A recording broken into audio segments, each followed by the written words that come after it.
오늘도 레전드 채널을 방문해주셔서 감사합니다. 시원통쾌한 레전드 사연 바로 시작하겠습니다. 안녕하세요. 저는 속옷 매장을 크게 운영하고 있는 남자입니다. 가방끈이 짧은 대신 사업을 어린 나이부터 시작하여 비교적 또래들보다 여유롭게 지금은 살고 있습니다. 초창기에는 사기도 많이 당하고 이런저런 정말 힘든 일도 많았지만 지금은 이 분야에서 자리도 잡고 제 이름 대면은 알아주는 사람은 알아주기도 한답니다. 매장을 운영하던 중 알게 된 8살 연하의 여자와 결혼을 하게 되었습니다. 지금이 아내를 만나기 전에는 4년 사귄 여자와 헤어지고 얼마 안 된 상태였지요. 그때 아내가 저를 좋아한다고 고백하였고 저희 힘든 마음을 헤아려주고 오랜 시간 동안 제가 마음의 문을 열 때까지 기다려 주었답니다. 저는 그녀의 착하고 깊은 마음씨에 푹 빠져버렸고 오랜 시간 동안 사귄 옛 여인에 대한 상처를 지금의 아내 때문에 금방 아물게 되고 결혼까지 꼴이나게 되었습니다. 그런데 이게 제 인생 희대의 실수였네요. 결혼 3년차가 되었을 때 제가 지방 매장 확장차 일주일에 한두 번씩만 집에 들어오게 되었습니다. 결혼한 지 오래되지도 않았는데 집을 자주 비우게 되어 미안한 마음에 저는 아내에게 사고 싶은 거랑 먹고 싶은 거 마음껏 먹고 장모님 모시고 서울 곳곳 재밌는 곳 다니라고 카드를 쥐어주었고요. 오히려 아내는 더 좋아하더라고요. 그런데 몇 달 전부터 아내의 행동이 좀 이상하더라고요. 평소와 똑같긴 한데 묘하게 풍기는 분위기가 달라졌다고 해야 하나요? 아내는 평소에 스킨 로션도 안 바를 정도로 수수한 스타일입니다. 원체 얼굴 이목구비가 또렷해서 오히려 화장하면 더 부담스럽고 못나 보이는 얼굴이죠.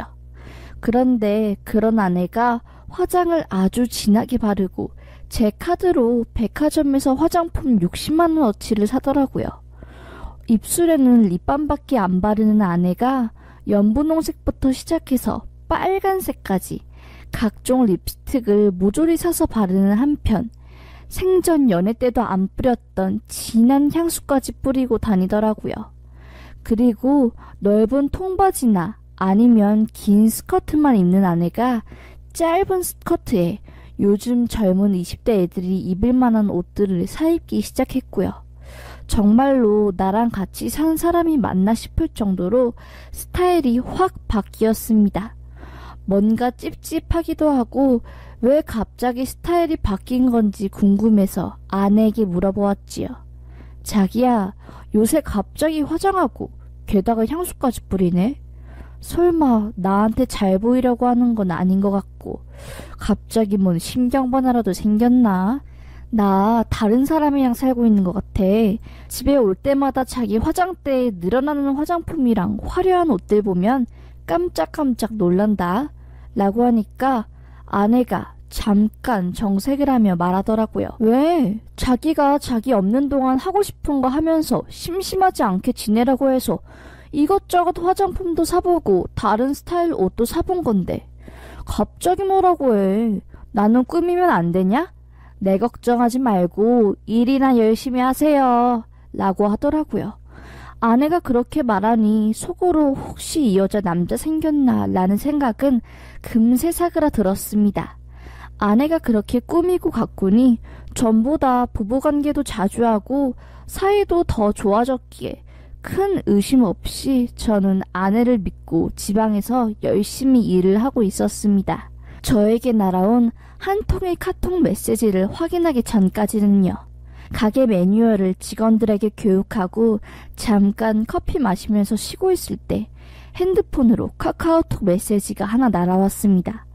유튜브로 영상을 보고 있는데 핸드폰 화면 위에 카톡 메시지가 뜨더라고요. 메시지 내용은 다음과 같았습니다. 아내, 허벅지 실한 우리 애기 이따가 3시쯤에 집에 와. 오늘도 진하게 한판 하자고 라는 내용이었습니다. 너무 황당해서 카카오톡 메시지를 누르려고 하는 순간 갑자기 삭제된 메시지라고 뜨더라고요. 아내가 다른 남자한테 보내야 할 카톡 메시지를 저에게 잘못 보낸 것이었죠. 아내는 제가 이 메시지를 확인한 걸 몰랐지요. 저는 메시지를 눌러서 본 게 아니라 화면에 뜬 내용을 본 것이었으니요. 그래서 아내는 태연하게 아이코 옷 하나 서 삭제하고 다시 보낸다. 자기야 지방에서 근무 잘 하고 있지? 밥 잘 챙겨 먹고 라고 메시지가 다시 왔더라고요. 어이가 없었습니다. 아, 요즘 화장 진하게 하고 짧은 치마 입고 향수 뿌리고 다닌 게 남자가 생겨서 그런 거였구나. 아내의 변화된 행동에 대한 모든 미스테리가 풀리는 순간이었습니다. 저도 아내에게 태연하게 문자를 보냈지요. 응, 밥 잘 먹고 있고 일도 열심히 하고 있어. 걱정 말고 라고 보낸 뒤 저는 곧장 서울로 올라갔습니다. 그 연놈들이 개짓을 하고 있는 현장을 덮치기 위해서요. 서울에 도착하니 3시 20분쯤 돼 있더라고요. 곧장 집으로 가 띠디디디 비밀번호를 누르자 뭐야? 라는 소리가 희미하게 들리면서 집 안에서 우당탕 소리가 들리더라고요. 문을 열었습니다. 네, 신발장에는 남자 신발이 가지런히 놓여 있었고 이불을 뒤집어 쓴 아내가 신발장 앞에서 뭐야 당신? 당신이 목요일날 왜 집에 왔어? 말도 없이? 라고 하더라고요. 저는 그런 아내의 말을 무시하고 방문을 열어 상간놈을 찾으러 갔습니다. 화장실에도 안방에도 옷방에도 그리고 작은 방에도 그 상간놈은 보이지 않았습니다. 뭐야 어딨어? 니랑 놀아난 그 개놈 자식! 이라고 외치는 순간 식탁 밑에서 알몸으로 웅크리고 숨어있는 상간놈이 보이더라고요. 어처구니가 없었습니다. 참 추하더라고요.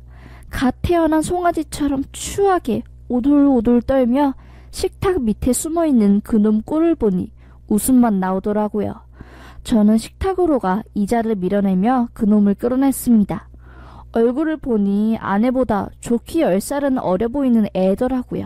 눈은 단추구멍만 해가지고 무슨 비린내 나는 가오리처럼 생긴 놈이 뭐가 좋아서 나를 두고 바람을 피나 라는 생각과 함께 제 자존심이 처참히 무너져 내렸습니다. 그놈에게 욕설을 퍼부으며 머리통을 잡고 집에서 질질 끌어냈습니다. 꼴에 창피한 건 아는지 아 죄송합니다 그만하세요 라고 소리치며 오리걸음 자세로 저에게 끌려오더라고요. 중요 부위는 어지간히 가리고 싶었나 봅니다. 그렇게 그놈에게 욕설을 퍼부으며 단지 밖으로 그놈을 끌어내려고 하는데 앞에 오는 초등학생 무리들이 깍! 하며 소리를 지르더라고요. 웬 알몸 남자가 떡하니 있으니 당황했나 보지요. 그런데 그 비명소리도 잠시 갑자기 그중 한 남자애가 관장님? 이라고 소리치는 겁니다. 옆에 있는 애들도 헐 관장님? 헐 관장님 바바리맨이에요? 헐 변태예요? 지금 학교 시간인데 여기서 뭐 하세요? 대박 완전 대박 소름 이라고 쑥덕거리고 난리가 났습니다. 저에게 맞는 것보다 애들한테 망신당하는 게 더 싫었던 모양인지 괴성을 지르며 제 소나기를 뿌리치고 도망가더라고요.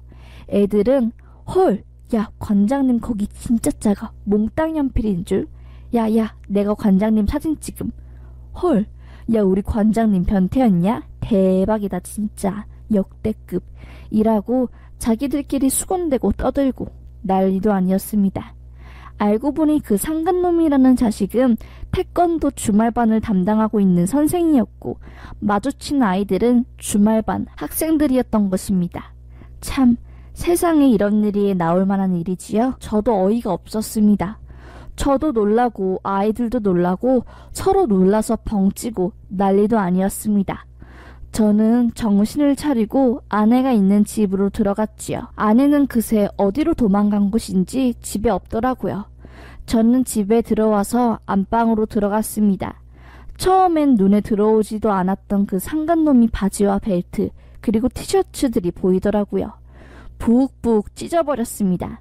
그리고 제 카드로 산 아내의 가방들과 옷 그리고 귀걸이, 화장품들을 모두 캐리어에 담았습니다. 가방 끈은 가위로 싹둑싹둑 잘라주었고 옷에는 시원하게 간장을 뿌렸고요. 그 상간놈 옷가지들도 넣어버렸습니다. 그리고 이것들을 처갓집에 퀵으로 보냈고요. 아내에게는 음성 메시지로 온갖 욕들과 함께 너랑은 끝이다.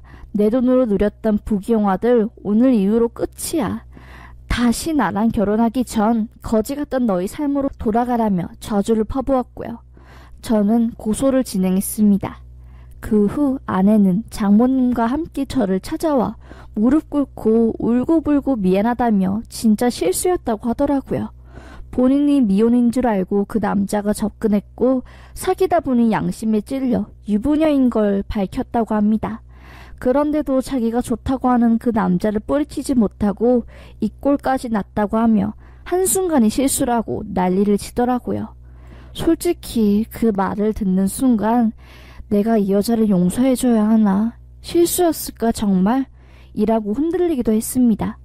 그런데 아내와 상간놈이 뻔뻔하게 내 집에서 그 짓거리를 한 걸 알고 난 뒤로는 다시는 예전으로 못 돌아간다는 생각이 들었고 무엇보다 인간관계에 있어서 약속과 신뢰를 최우선으로 하는 저의 신념에 너무나 반대되는 행동을 한 아내와 평생을 용서하며 살 자신이 없었습니다. 결국 저는 이혼을 진행했고 그 상간남에게도 소송을 했습니다. 나중에는 상간남도 절 찾아와 정말 대성통곡을 하며 체육바닥에 자기 소문이 쫙 나서 자기 일도 잘리고 인생은 망했다고 제발 소송만 어떻게 좀 해달라고 하며 사정을 하더라고요. 안 된다고 하니 급 돌변에 저에게 욕을 퍼붓고 가길래 저도 똑같이 욕을 퍼붓고 그대로 고소를 그냥 진행했습니다. 절구로 한번 눌린 가오리 닮아가지고 쪼만한 게 어디서 깝쳐? 라는 심정으로 끝까지 소송을 진행했지요. 그렇게 저는 그 상간놈과 아내에 대한 소송에서 승소를 하고 지금은 일에만 집중하며 살고 있습니다. 이렇게 글을 쓰면 그 동네 사람들과 제 주변 사람들은 제 일인지 알 것 같지만 저와 같은 일 당하시는 분 없길 바라며 이렇게 용기 내어 글을 씁니다. 그리고 저인 걸 눈치채신 분들은 그냥 모른 척하고 넘어가 주세요. 여기까지였습니다. 나는 사연이었습니다. 이상 레전드 사연이었습니다. 감사합니다.